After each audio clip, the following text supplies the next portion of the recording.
Terry Irwin said, "Your grief path is yours to walk alone. And no one else can walk it, and no one else can understand it." A few weeks ago, I lost my grandmother.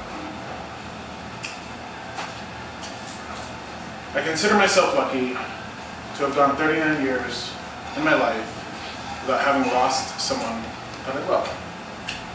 My grandmother was that person for me. Grief, from what I know of it now, is a peculiar process and one that is very unique to each person. Like spirituality or politics, grief is deeply personal. Whatever kind of person you are, whether you're somebody like me who's not known much of grief in their life, or you're somebody who has grieved a lot throughout their life, I'm here to tell you that no matter how you grieve, no matter how you process grief, it's okay. My grandmother's name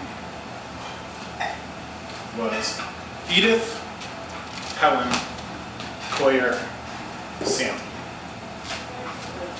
She was born in Barre, Vermont, and at the age of 16, she moved to Lyman, New Hampshire, where she married my grandfather. My mother was her fourth child. My mother was the child that her doctors told her not to have. My grandmother did not listen to the doctors, had my mother without any complications, despite any of the potential health hazards that may have been. That stubbornness to not listen to authority figures, that determination to walk her own path, speaks to the person my grandmother was. At 3 years old, my grandmother lost her mother, Myrtle Smith. My grandmother was raised by her father, Henry Coyer. Henry was a stone cutter in the quarries of Barre. My grandmother had a love so fierce for her father, I've not seen anything like it in my life. For a small portion of my grandmother's life, she had to live with her mother's parents. And at the age of 8 years old, she ran away, hopped a train, went 4 towns away to find her father, all by herself and unbeknownst to her caretakers, at 8 years old. My grandparents were loggers and farmers for most of their adult life. I can remember many stories that my grandmother would share with me about the horses that she would drive out of the woods pulling logs, or the cows that would give her gallon and gallon of milk that turned into pets.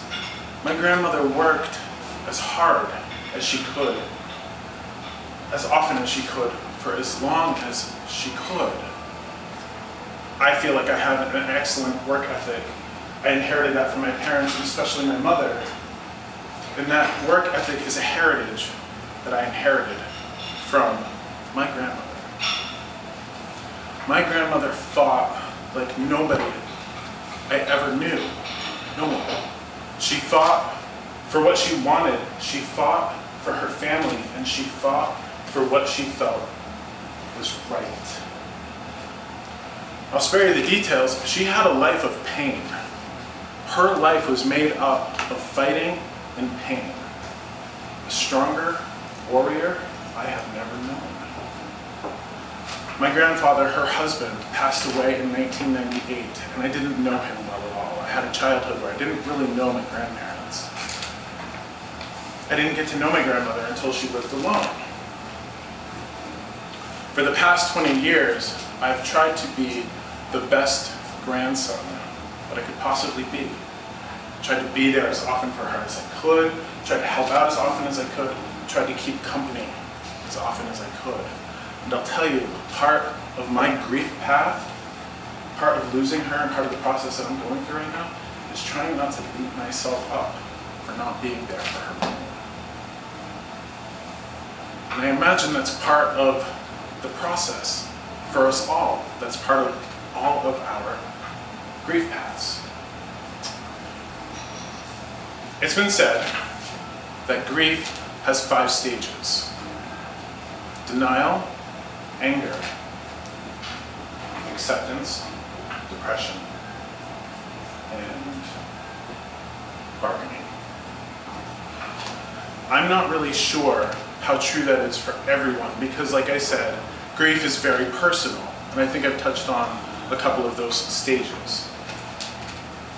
I think that when we have somebody who fades away slowly and lingers on with a sickness, that some of those stages might not even happen, or if they do, they go very quickly.